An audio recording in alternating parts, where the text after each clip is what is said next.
Welcome to the show, everyone. I'm JJ Flazanes, your empowerment strategist and producer. Thank you for downloading today's episode.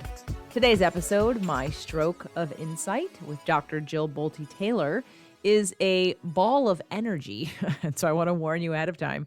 We have a great time. I'm so excited about the work and so many questions and not knowing which direction to go in that I get a little excited. And so my normal, very linear left brain decided to let my right brain just geek out. So you'll understand what I'm talking about as you listen to the episode. So just feel it and hopefully you get energized by it. And if you've read her book, you can enjoy it on a different level. And if you're inspired, please get the book. Before I tell you a little bit more about Dr. Jill Bolte Taylor, I wanted to remind you we have a free webinar happening on Wednesday, November 17th.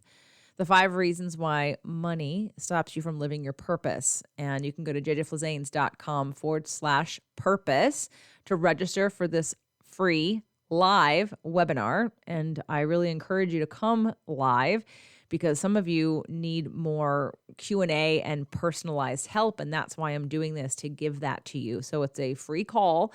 It's a free webinar. There will be plenty of time for Q&A to answer questions that you may have if the material doesn't give you the answers that you're looking for. So jjflazanes.com/purpose. That is Wednesday, November 17th, 5 p.m. Pacific, 8 p.m. Eastern, and I hope to see you there. Dr. Jill Bolte Taylor is a Harvard-trained and published neuroscientist. In 1996, she experienced a severe hemorrhage in the left hemisphere of her brain, causing her to lose the ability to walk, talk, read, write, or recall any of her life.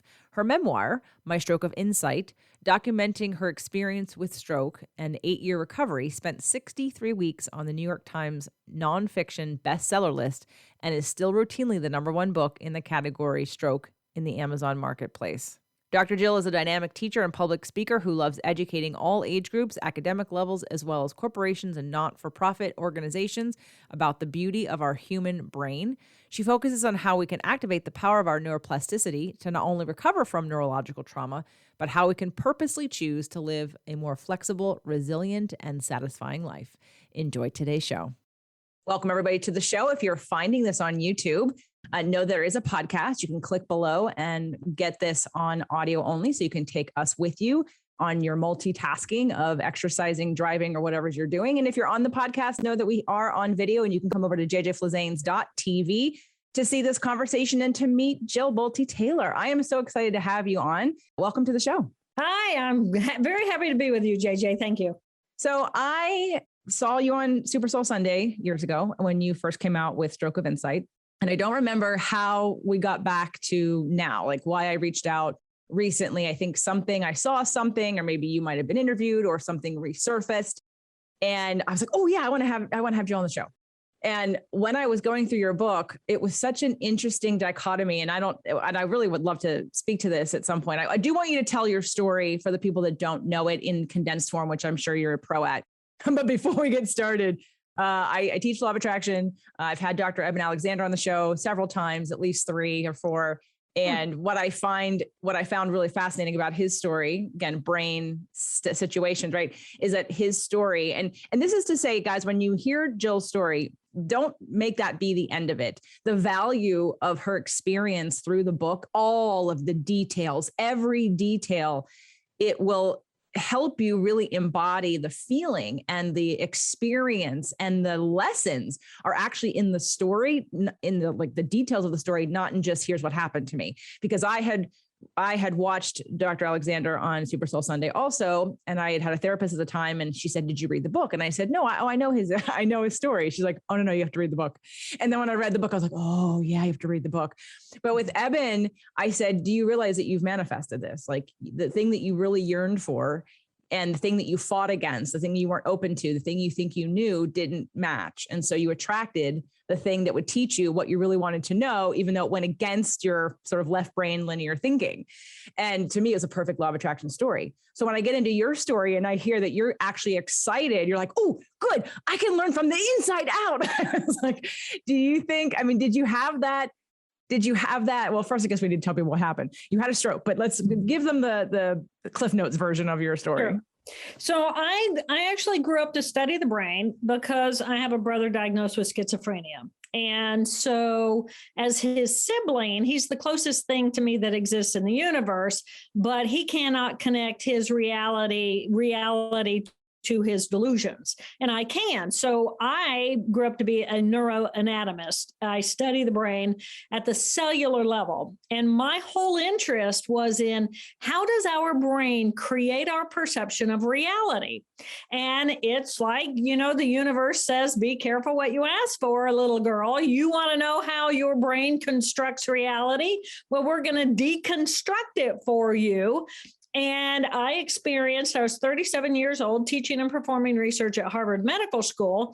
And I had a major hemorrhage in the left half of my brain. And over the course of 4 hours, I watched my own brain completely deteriorate in its ability to process information. In the absence of the left hemisphere, I had an untethered right hemisphere experience. And my area of expertise was how does our brain take these two very different ways of processing information at a biological level and end up being a whole human. So I got the lesson the hard way of losing the left half of my brain. I sat inside of an absolutely silent mind for 5 full weeks. And because language is in the left hemisphere. So for 2.5 weeks, I had total silence. I could not walk, talk, read, write, recall any of my life. I was an infant in a woman's body. And then I had brain surgery. And then 2.5 weeks later, I finally started hearing the little static of like tuning into the radio again of language. So it was a profound experience. And then it took 8 full years for me to completely recover everything. Well, that was extremely succinct and beautiful. And what I'm enjoying that was great about your story. I'm having thoughts that are beyond, like, I want to have a conversation with you beyond the book because I've read the book. Please. And we will, but everyone else hasn't necessarily read the book. So I want to make sure everybody gets the book. So my stroke of insight and you realize, JJ, the reason why we've come back together again is there's a book number 2. Yes, I did see that. Out. Have you seen that? Okay, we'll get there. I've seen it, but I don't have it. So we can do another interview about that book. Perfect. Okay, great. I want to start with Stroke of Insight because I know you did a little homework on me and you said that you see that I'm helping people with self-care, and that's true. And what has happened in the 20 years, I've been in business longer than 20 years, but I started out as a personal trainer, but I was an actress before that. So in terms of like left and right brain stuff, I was extremely right brained. And it wasn't until I moved to New York to be the actress. I graduated as a musical theater major. I went to school, I went to work, and I wanted to use the other half of my brain. I recognized that I had this, I'd get bored if I wasn't figuring something out. Yet I wanted to express myself. I'd feel backed up emotionally if I wasn't doing something expressive. And so I tried to balance that. And I thought, well, the acting piece gets the emotional piece out, but I need something to figure out. So I ended up, and I care about my body. So I ended up becoming a personal trainer. And through the course of being a personal trainer, I learned science. And all of a sudden I was like, oh, I'm smart. Like, oh, my left brain works really well. Like, I'm good at this. Like, I get this. Because prior to that, I didn't think I was smart because it bored me. Math and science bored me because it didn't mean anything. Yeah. And now when we make it personal and it's my joint and how it works and my physiology and how it works and all of a sudden it's personal. And I'm like, oh, I get this. And because I see mechanically. Yeah. And I must have watched, oh my gosh, I went through exercise physiology so many times and it would get to a certain point. I could get a little more each time. But then I would like brain freeze and I'd like totally zap out. And at one point the Atom Company made they took mechanics, they took physiology and made it mechanical, and they made pictures and colors and all this stuff. I was like, oh, I now get it. I understand action potential to muscle contraction when all those different steps before. I get to geek out with you about this because I don't use these words anymore. I don't get to talk like this with anybody, but I'm like, I love this stuff. All the chemical and electrical things that happen between action potential and muscle contraction when you're drawing with a black and white pencil, and you're like cutting the cell and cutting the muscle and cutting the muscle down to the cell. And I'm like, okay. And then you lose it because it's not color and I can't see the differences between the things. And I don't know what's electrical and what's chemical. Anyway, so I get that I have a left brain now. I'm like, oh, left brain, smart. Okay. And then I got, and needed. But what has happened is I have moved into, but that right part of my brain has always been, and I'm a Pisces, and I used to think I was really good at communication when I really wasn't. I am now, but I used to not basically just blame people and think I was really good at communication, but like emotional and expressive and dancing and singing and acting and doing all the things. Right. Yeah. But this whole part of me has always said, but this piece is the most important piece. Yeah. And I have been a personal trainer harping about, learning about, studying human behavior from a psychological, astrological, spiritual, epigenetic, quantum physics perspective for 20 years, and getting to the place where now that is what I'm doing. So I think the reason why we're together now with this, besides the fact that you have a new book, is because I'm learning and noticing more how brains work. I have your book on audio, and I need to get the hard copy, because you listed all of the different, I don't know if you can like say this from memory, or if you have your book in front of you, but I loved all the different names that you compared left and right. Like you gave so many more than I'd ever heard. I'm like, oh my God. Yeah. Oh my God. Yeah. That's yeah. Can you share those? That's book 2. You sure you want to go there? Oh, okay. All right. Okay. All right. Okay, fine. But I can do that. Okay. Let's look at it this way. We'll combine the 2 books. Okay. So, the fundamental difference between the right hemisphere and the left hemisphere is I exist in the left hemisphere. Me, the individual. I don't exist in the right hemisphere. The right hemisphere, and one of the biggest myths that we have is that the right is emotional. It's not emotional. It's experiential of the present moment. It's right here, right now. And it has thinking and it has emotion in the present moment, but it really blends into the experience of the present moment, which is boundless beyond me, the individual. The left hemisphere comes online and it has language. And with language comes an identity, an individuality, and a group of cells in that left parietal that defines the boundaries of where I begin and where I end. So I now have a structure. I have an identity. I have language to communicate and organize in the external world. And I have emotions, and I have linearity across time, me, the individual. So I become me, the individual, across time. So anything that happened in the past is in the left hemisphere somewhere. It's not about right here, right now. So the right here, right now, big as the universe, not about me, the individual, versus I, the individual, have structure of a body, and I have linearity across time. These are 2 completely different ways of existing in the world, and yet we are wired for both of those. And so in the first book, My Stroke of Insight, as I watched over the course of 4 hours, my own brain break down circuit by circuit, fascinating experience through the eyes of a scientist. Oh my gosh, I can't speak, you don't know you can't speak until you try to speak. And we learn about this in a textbook, but what does that actually feel like? What is it like when someone speaks to you and all you get is the roar, but you hear the inflection of their voice? So you're picking up on their experiential and the emotional content of that sound. So My Stroke of Insight gave me a really clear delineation about what's going on in the right brain, because I became as big as the universe. You have energy on your wall. Of course, this is what you do: spirit, purpose, energy.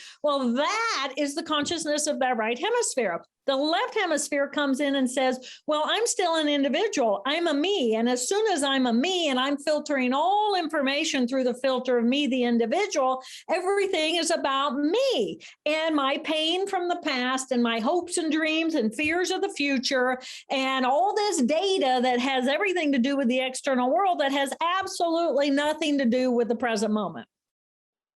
Yes.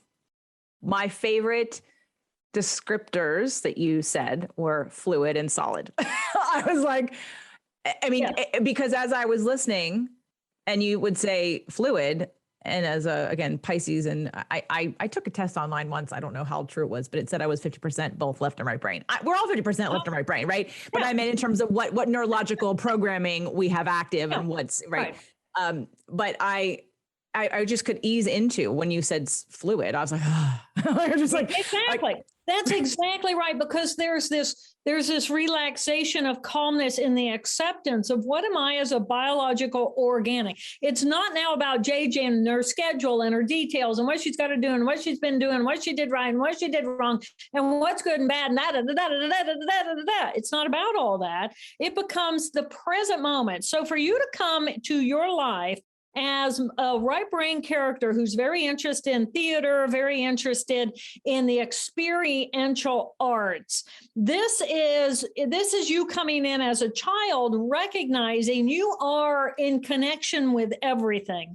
And your form of communication then becomes, how do I use me to communicate? How do I express myself? And then the left brain turns on and says, oh, I can actually learn all those details, and more details about details. And then my learning becomes, well, the better the teacher, the more clear the teacher's got to start at A and go to B and go to C and go to D. And that's a very different teacher than someone who jumps from A to H to Z and then back to L again, because your brain, you think linear with that left brain. And it's like, oh my gosh, I have this beautiful left brain. I actually went through the same thing. I was 20 before I knew I had a good brain, left brain.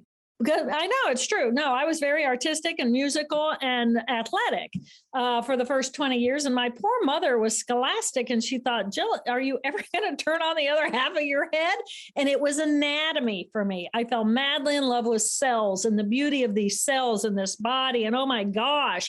And then all of it, kinesiology and biochemistry and organic chemistry. And oh my God, it's just so exciting. Anyway, Yeah. I mean, it was a confidence issue. I think when I was compared to in school, the straight A geeky math kids, and somehow they got deemed more valuable because they were smarter and could memorize things and take a test. That just didn't feel right to me. And so I judged myself as not being as smart as somebody else or having different kinds of smarts. And then when I got to being a trainer and started learning science, all of a sudden I was like, oh, I can do this too. Now I understand I do it in different ways. I do it in pictures. So we're talking about the left brain giving you pictures during your recovery. And that's exactly where taking science for me and making it mechanical, giving it color, giving it shape, giving it texture, all of a sudden I can memorize it very easily now, because it's not about memorizing, it's about visualizing the process of it. But I didn't know how to articulate that back then. And I wouldn't have known how to tell my teachers to do anything differently, or the subjects couldn't have gotten any better for me, which is fine, but it gave me a bit of confidence. But then I probably used it too much. I got into the whole masculine, competition and business and running your own business and the masculine energies of that the left brain provide when you're wanting to be of value to someone else to pay you. And now getting into, I actually started a certification. I work with cancer patients. I work with people like on the emotional level to try to really process their emotions. And because I don't think a lot of people do it very well. And so what I would love to talk about, I want to talk about everything, but one thing that I was hiking before today's, I go every Wednesday and Monday, my partner, I go for a hike, and then I have my interviews on Wednesdays. And so I always go on the hike before the interview, and we're talking about what I was going to talk about with you. And I'm like, gosh, what am I going to talk about with her? Because I go through the book, and please feel me when I say this, like when I'm reading, I'm like, yep. I get it. Because I'm the person that started out as the more intuitive, who doesn't need the proof that something exists. But I love learning the science. And I'm like, okay, so how can we take this into, and you're going through it towards the end of the book. I'm literally like 30 minutes to the end, about cells and multidimensional circuitry and what you needed. And here's a question I have, because I have so many. Sorry, I'm all over the place. You were talking about, and I'm trying to connect it to what I'm doing, what my population listens to in this conversation this ongoing conversation I have with my podcast listeners and my community. It's that having the use of the left brain versus the right brain, and activating that right brain and being able to come to that place, and whether it be from different parts of the brain. When you were first going through recovery and you were in the hospital, before I ask that, what did they do to stop the bleeding? You skipped over that. You got into a room, and then you went on to the recovery and talking about the surgery, but how did they stop the bleeding in your brain? So they gave me a steroid. And that's it? In the emergency room, yes. Yeah. So steroids will go in and they will decrease the inflammation, take the pressure off the brain, and give the brain an opportunity for the bleeding to stop. Usually hemorrhages will kind of run a certain, there's only so much space, they'll get so big. But yeah, they just gave me an injection of a steroid. Okay. And because I clotted and because it stopped, they did not do surgery that day, which is a completely different experience than giving me 2.5 weeks to try to get strong again before they give me that second really big hit to my head, which is cut your head open. Mm-hmm. Well, I when I was listening, I'm always listening for the DIY. Not that again, the stroke, I would ever try to DIY. I'm just saying, in the case of I can't get help, like in the case that I can't get help, I can't get to the hospital. What could I do to stop the bleeding? You know what I mean? So that's where that question came from. Slow down. I had naturally low blood pressure, 90/60. Still do. I'm very blessed like that. And if I had high blood pressure, I probably would have bled out and died. If I would have gotten excited and panicked, I probably would have died, bled out and died. So it was, I was just, everything just worked perfectly.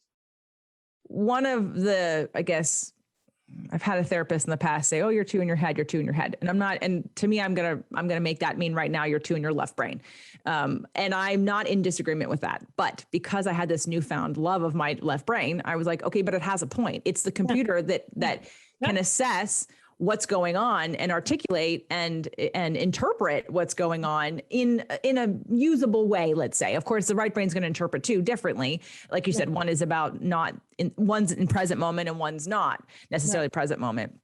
And so in the work that I do with people and both, and with the trainers, there is a component of a lot of sort of an analytical left brain stuff, but we do equal, and I'd like to make it even more, getting people into their right brain and exercises people can do. And I heard you talk through some of this, but where have you come to with, and this is probably the new book, but sorry, that's okay. There's going to be more to talk about. How does one recognize, let's back up. How does one recognize which part of their brain they're dominant in right now? Well, you can't recognize that until you know what your parts are, right? And so I came to the material in book number 2 because I was giving a presentation and I said, I love talking about the brain now because people know the anatomy of the brain. They know we have the amygdala. Fact of the matter is we have 2 of them. And there was literally an audible gasp in the room. It was like, we have 2 amygdala. Everybody knows we have an amygdala now. Well, not everybody, but lots of people. But we have 2 amygdala, we have 2 hippocampi, we have 2 anterior cingulate gyri. Our limbic emotional system is bilateral. So we have emotion in the present moment. And emotion in the present moment, when it's not just about me, the individual, is the experience. What does it feel like simply to be in this present moment? So that becomes a character profile that we can identify, we can recognize it in ourselves, we can give it a name, and we can embody that character at any time that we want, and we can recognize when we're in that character or when someone else is in that character. So we each have these emotional systems, 2 emotional systems, and these 2 thinking modules of cells. So there are actually 4 very specific characters at a neuroanatomical level that become very predictable. And so book number 2 is called Whole Brain Living, the anatomy of choice, which is what we're talking about, and the 4 characters that drive our life. And when you have a decision to make or you're feeling conflict or confusion, you can get to know each of these 4 very specific characters that we all have to varying degrees. And we can get to know better, and we can strengthen the ones that are weaker or the ones that are really strong that we don't want. We may want to help figure out how to self-soothe and nurture that part of ourselves better. But when we know what our choices are, then it's like, okay, well, in this moment, I want to be a character 1. That's my left thinking, rational brain where I interact with the external world. It's my A-type personality. It's my businesswoman. Where does she come out? She comes out in the office. She comes out on the phone. She comes out in podcasts. She gets it done. I call her Helen, short for Hell on Wheels. She gets it done. So Helen and I, we have a relationship, and all of my friends, they know Helen pretty well. So if they call and I'm in the office and Helen answers the phone, she says, hello. And then they speak and I say, what can I do for you? Well, that's a Helen response, right? That's not warm and fuzzy. Let's chat for a while that I'm going to get with my character 3 or 4 who wants to actually interact with another human being. So that character 1, you get to know that part of yourself, give it a name, own that identity, recognize when you're in it, recognize when your partner's in it, recognize when people around you are in it, honor the value structure of what that character values, because we all have one. Character 2 is the emotion of me, the individual, my past, my fear of the future. This is my unhappy self. This is the part of me that is completely emotionally dependent on what's going on in the external world, me in relationship to the external world. So yes, I'm happy, but I'm happy because the sun is shining and you and I, we want to go for a picnic, and my little character 2 wants it to be sunny. And so if it's not sunny and it's raining, it's like my little character 2 is not very happy because I wanted to go on a picnic with JJ and now it's raining out. And then JJ jumps into her right brain and says, well, come on, little character 2, let's like go over here and we'll make a little picnic and we'll make it fun and it'll be good. And that's because you're in your right brain, little character 3, happy and experiential in the present moment, aware, connected with other. And then character 4 is going to be this connection, the peace and the elation and the gratitude that we feel simply because, oh my God, I'm alive. And all that other stuff going on in characters 1, 2, and 3, well, they're busy, but we meditate to get to character 4. We pray to get to character 4. We do mantras to get to character 4, but we can jump into character 4 just by moving into our gratitude, getting to know your choices. That's your power. So I always say that for me, in order for me to get the biggest intuitive hits and downloads, I have to busy the rest of my brain. So in order for me I'll go for a walk. Like meditation is not going to get me downloads. Meditation is going to get me quieter and going to get me to attune to my breath and to the rate of my thoughts, my attachment to my thoughts, and then the allowing it to release. But I'm never going to get a huge download of inspiration when I'm meditating. When I'm exercising and I've got music in my ears and I'm by myself, I get the strongest clarity and intuitive hits because all the rest of me is busy. So it can't get in the way. That's right. That's exactly right. And what you said first in my language is I cannot character 1 myself into my character 4. I can't do it. It's the hustle. That is the hustle of life. Okay, well, I'm going to do all these things right? I'm going to meditate. I'm going to do this. I'm going to do that. I'm going to have on the right outfit. I'm going to be around the right people. I'm going to be in the right place. And then I'm going to find my peaceful bliss. And it's like, no, you cannot hustle yourself to character 4. You have to get into your body. And so when you're moving, you're in your body. We can only focus as a human. We can only focus our minds on one thing at a time, believe it or not. There's all kinds of static going on in other parts of the brain, but we can only truly focus on one part of the brain. So as one thing, so as you get into your body and you're in the movement of your body, automatically, you can tell the difference between a left brain dancer and a right brain dancer, right? The right brain dancer, they just dance. They don't care. There's no right and wrong and no good and bad. The left brain, every little move is going to be just perfectly, and it's like, and then they're going to be mad at themselves because, I didn't do that well, or either that, or they're just going to like wiggle the head, and the body just kind of like is there because they're all about a head being carried around by a body. So you're absolutely right. You're not faking yourself out. And so many of us we're just trying to fake ourselves out.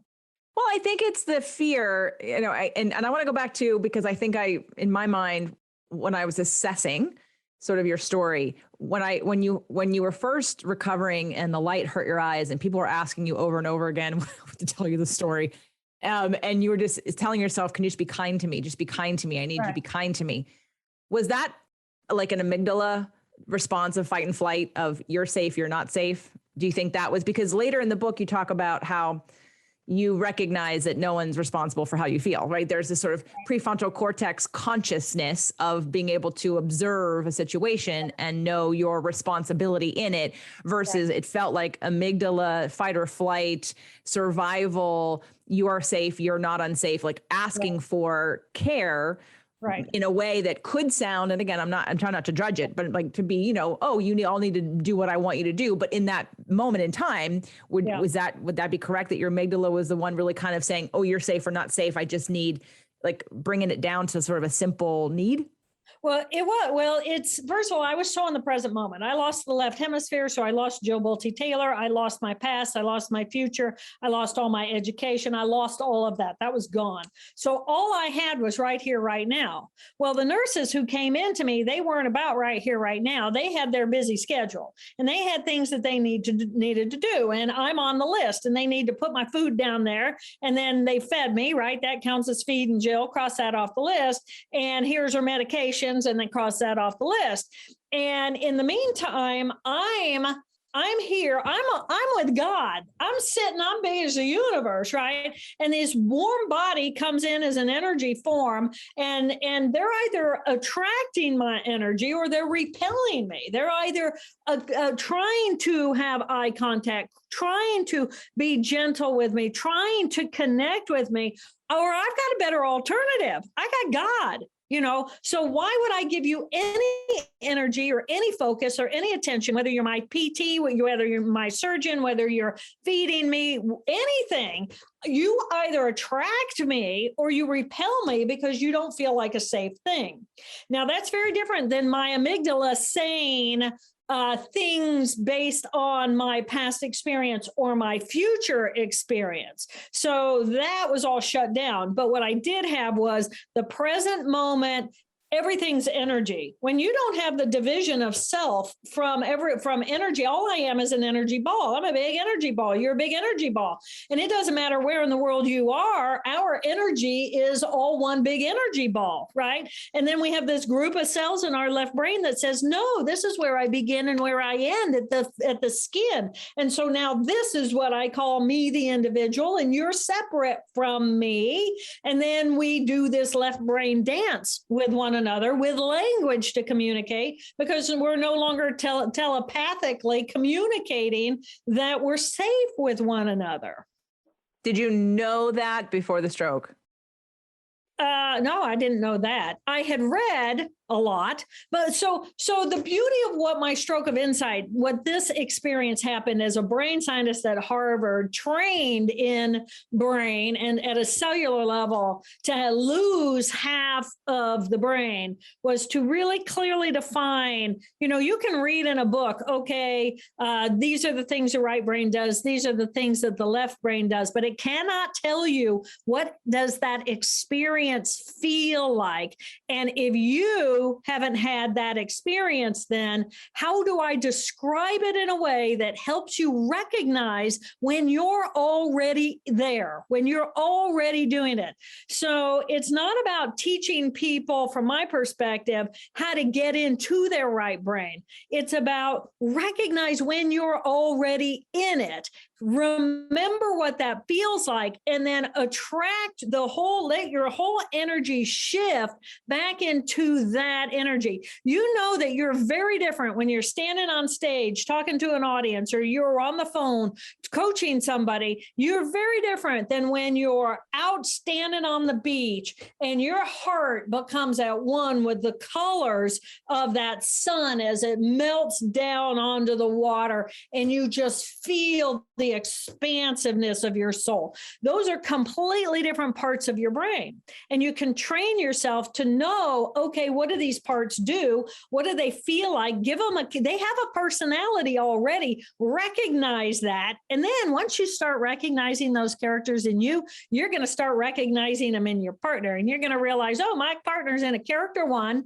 So, I need to respect what that need is. What do they value in that moment? And if I'm off in my 3, then it's like, I need to go do my 3 thing, leave them alone and let them do their thing. And then they'll come around to the 3 if and when they're ready. But allowing and honoring these 4 characters in other people. And then when we hook into that little character 2, that is all about my relationship with circumstances and the judgment of right and wrong and good and bad and what is safe and what is not safe, alarm, alarm, alert, alert. If I get triggered as that character 2, how do you then choose to interact with my character 2 in order to help calm me down? And right now, politically, we have given ourselves permission to be our meanest, worst character 2s out in public.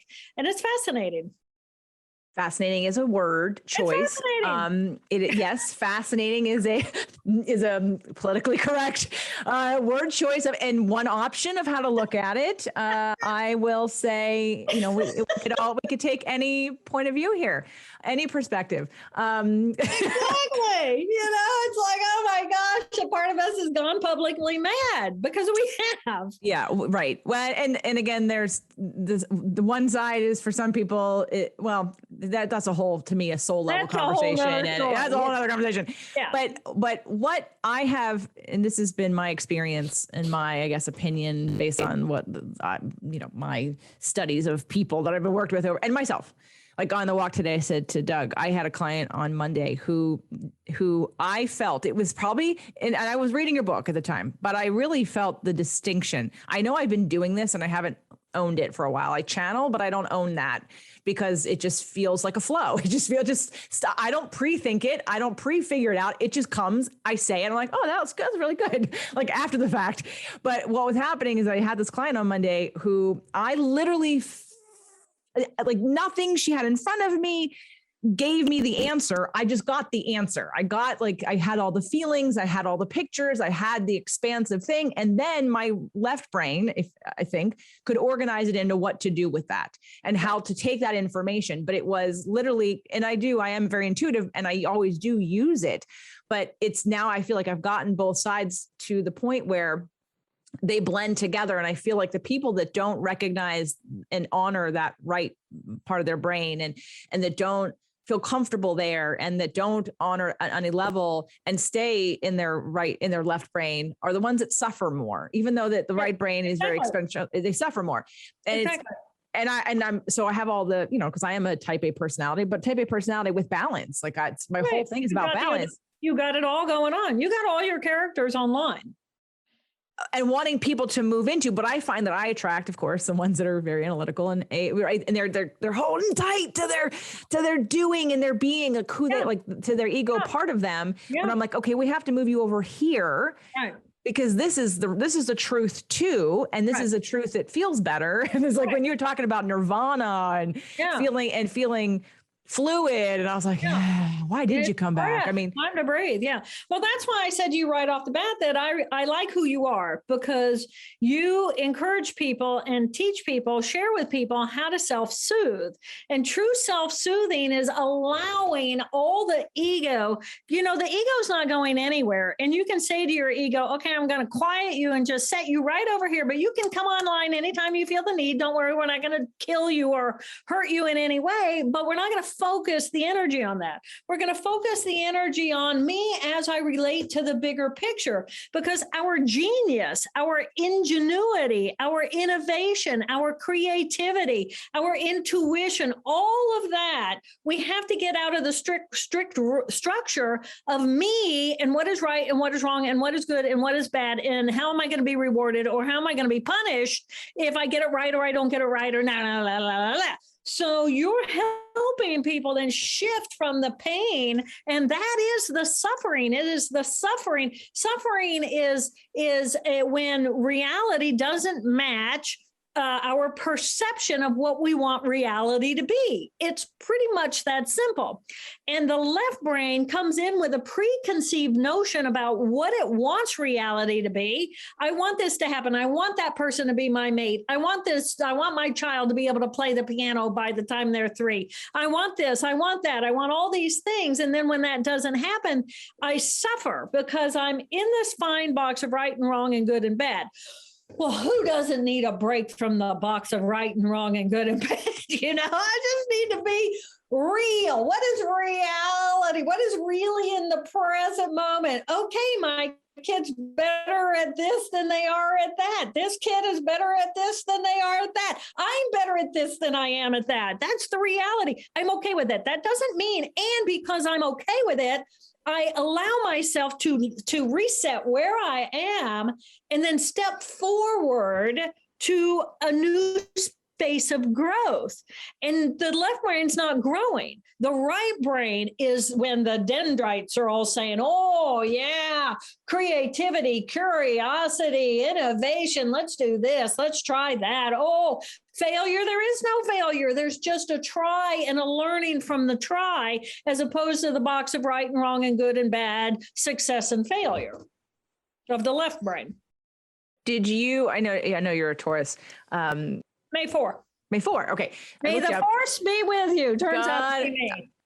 I feel, do you know your chart, by the way? I do astrology. Do you know anything else about your astrological chart? I know a thing or two, because I don't know if you know Deb Silverman, but Deb Silverman is quite an entertainer and psychologist, and she does charts. And so she's actually done a chart on my original birth date and then my rebirth date from the morning of the stroke. And that's actually, it's very interesting. I'll send you a link. We're going to have a conversation about exactly that on like Saturday. That is very fascinating. Yeah, it's really very interesting. And then if you throw in there also the date of my brother who's diagnosed with schizophrenia, the only reason I grew up to study the brain is because his brain was so different from my brain.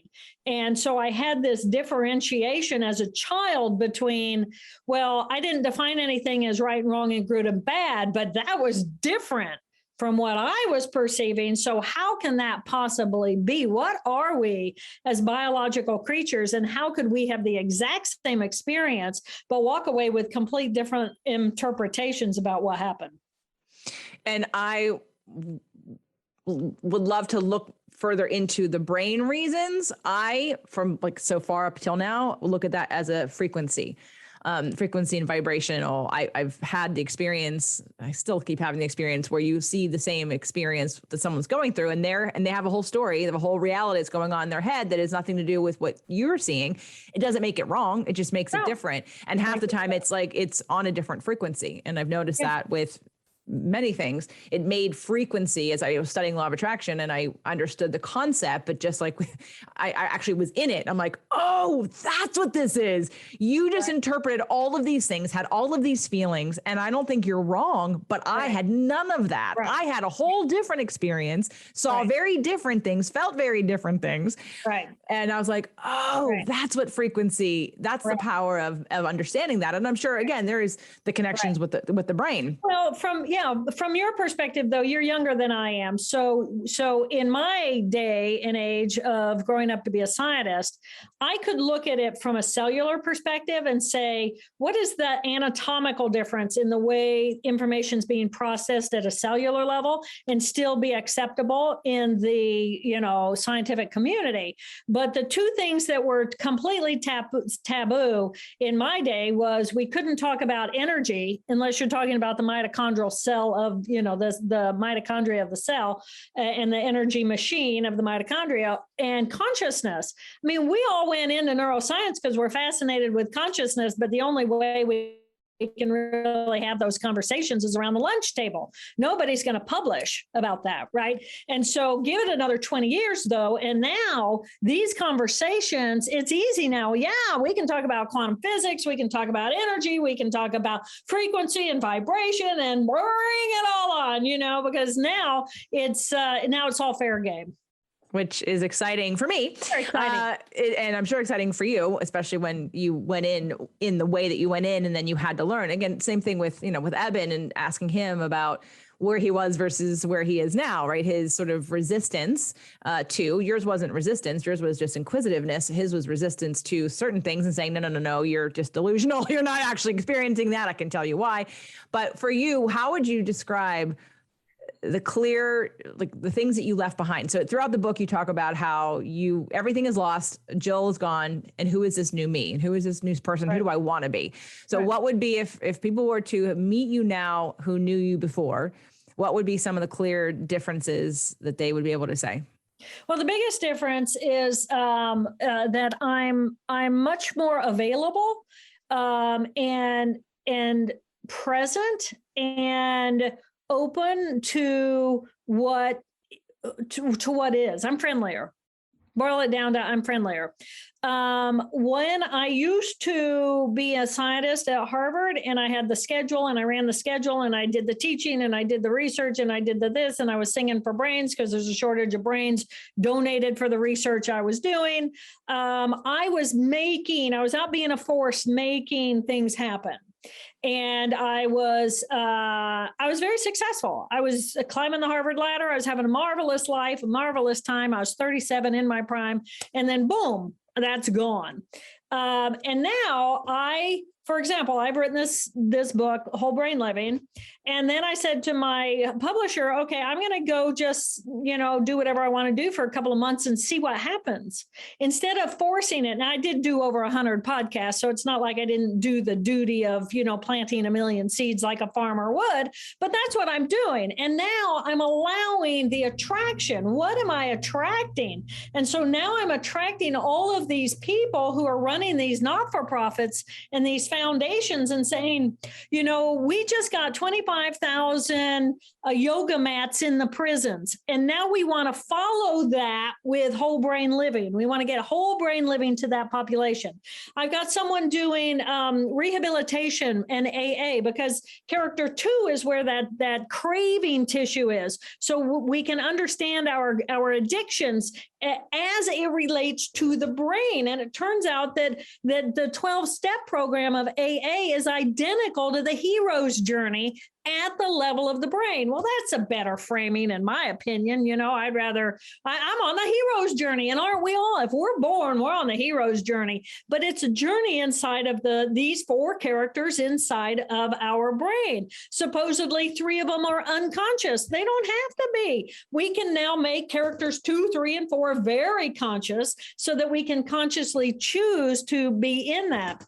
So the biggest difference between pre-stroke and post-stroke Jill is I'm here. I am this enormous ball of energy and I'm attracting instead of forcing. I've really truly owned my own power. And now it's like, how do I play with others? How do I bring the best of myself and in doing so, make your light brighter as well as you make my light brighter, So it's just a completely different shift in mentality.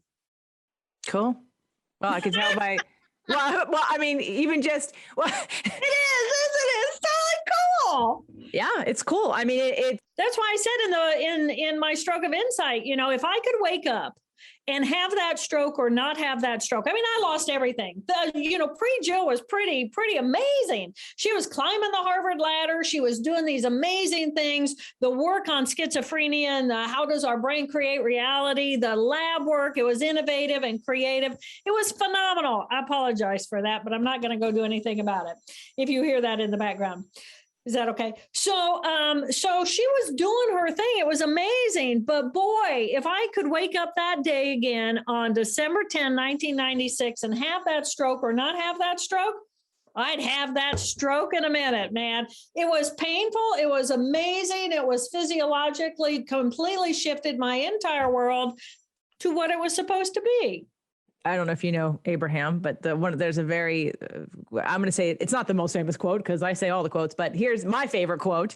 And it's the reason why you would choose to have the stroke again is that the only reason we want what we want is because we think we'll feel better when we have it. And that to me is all you need to know. The only reason we want anything is because we think we'll feel better when we have it. Do you need any more than that? The only reason anybody does anything. So that's when you skip to the end, why am I doing this? Yeah. I'm doing this to get money. So then what? So that I can have a house. So then what? So I can feel secure. So then what? So I can feel calm. So I can feel better. So I can feel happy. Okay, get to happy now because that's all you want anyway. And you don't need anything in between. Right. Yeah. That's the point. And then it's how do you live that? That's right. And how do we integrate that? Because part of, I think, some of the scholars that I've heard about talk about the plasticity of the brain and neural reprogramming, and I do EFT with clients, and it's that sometimes people talk about it who seem like they don't actually live it. So it's a very left brain right explanation. Right. It's the hustle, back to the hustle. But I'm not like seeing the connection to the other side. Okay, here's how we change the plasticity. Right. Here's how we change neural programming. Right. But are you in that other side yet? Where's that part of you? Right. And that's kind of where I'm interested in, without geeking out over too much of the brain science that I may or may not need to know. How do we shortcut and just get there? Right. And that's why I wrote Whole Brain Living, because Whole Brain Living, when you can, if you don't have two legs, then you're going to flop around, right? You're not going to walk. And there's this moment, this amazing moment in a baby's brain when it realizes, oh, I got two of those and I can work them independently. Differentiation happened because there was a refinement in the neuroplasticity of which cells were communicating with which other cells for me to be able to say, oh my gosh, I have two legs instead of one. Or, you can watch when a baby in a crib finally realizes, oh my gosh, that's me. I can control that thing. That's differentiation and refinement. So why would we think when we're 20 or 40 or 80 that we're completely refined and differentiated? There's always more learning to happen. So by learning about these four characters, and then it becomes, well, what happens if my character one has a value? And it's like, yeah, I want to move to New York and get a job there. And because I'll make more money and it'll raise my status in the world and my house will be and blah, blah, blah, blah, blah. But my right brain is saying, or my character 3 or 4 are saying, yeah, but my kids are really happy where they are. And right now they're thriving. And so I know I can't move them to New York and up, it's just going to be I have to pick. Well, what's that about? That's about a character one has these values and lives my life as this part of who I am. And I go be that. But then I have this other part of me that is also just as real. So how do I negotiate between these different parts? And so there's this conversation that happens. I call it the brain huddle, BRAIN. And when you do that, it brings your brain into the present moment. You've got all 4 characters online and they're actually communicating with one another. And once you got all your parts in agreement on how are we going to navigate the next step, that's how we find peace in our lives, because we're actually not denying a part of who I am. We are loving all of us. And we're in a real understanding, open communication between these different values that the different parts of our brain have. And then it's a life of peace. So I guess part 2 will be Whole Brain Living, where we're going to go through the different characters a little bit more maybe and talk about that book. Sorry, everybody. We can't do it today. Didn't realize that. So we're going to have to do it again, and we're going to have to be part 2. But going back to my stroke of insight, I think that if you haven't read the book or listened to the book, and I do love that you read it. Thank you. I'm tired of authors not reading their own books, because especially if I know them and I'm like expecting their voice and then it's not them, I get kicked out. I'm like, I can't. I know. It's like, yeah. I can't. I'd rather read the book than listen to it. But Jill reads her own book, A Brain Scientist's Personal Journey, My Stroke of Insight. I would love, do you have I should have asked you this beforehand, one of your glass brains anywhere near you? I do. Yeah. You want me to like run you there? I would love to, if it's not too much. Nope. No, I'm just going to run you around the house. And I have a for-profit and a not-for-profit business. And so I actually have a for-profit and not-for-profit brain. They're almost the same, but you know how logo and brandings are, they're different. So here's a brain. There's a stained glass brain right there. Okay. Yeah. And here's another one, which you might be able to see through there. Can you see that one there? Yep. And then this is my Starship Enterprise one. Wow. Yeah. That's awesome. I have a very colorful house, as you can see. But I do these sculptures down here. And I do the sculptures. They're very right brain. So I don't know who's in there. All I know is someone is in there. And then I And then I go and dig them out like Michelangelo. It's really a beautiful process. Did you do any of this art before the stroke? Not at this level. No. I did art, but not at this level. No. On the cover of My Stroke of Insight, for those of you that are listening and aren't watching and don't have the book, Jill, one of your ways of therapy was to make this glass brain. And I think there's one somewhere on display at a hospital or a research center. Yeah, there's one at NIH. There's one at the Harvard Brain Bank. There's one at a neurosurgeon's office in Knoxville. There's one in, they're around the world. Stained glass brains, why wouldn't I do that? Well, they're beautiful. Well, because until you explained it, I mean, I could tell it was a brain, but it gave more significance, obviously, when I heard when you were doing it and why. So please, everybody, My Stroke of Insight, if you know anyone who deals with, one of the things that came to me, my grandmother has dementia, and I know it's not the same, but it's a brain issue. And it also gave me compassion, not that again, the intuitive part of me wouldn't go to somebody who is non-responsive and have an energy of, you have to do what I want you to do, or like, I would not do that. However, I know that happens. Right. And I think if people understood what might or might not be going on inside that person, there could be some compassion and some more gentleness of being when approaching patients who are going through whatever issue, stroke, dementia, Alzheimer's. Yeah. Take responsibility. Please take responsibility for the energy you bring into any space at all. And if you don't know what that means, you need to know what that means, because it makes all the impact.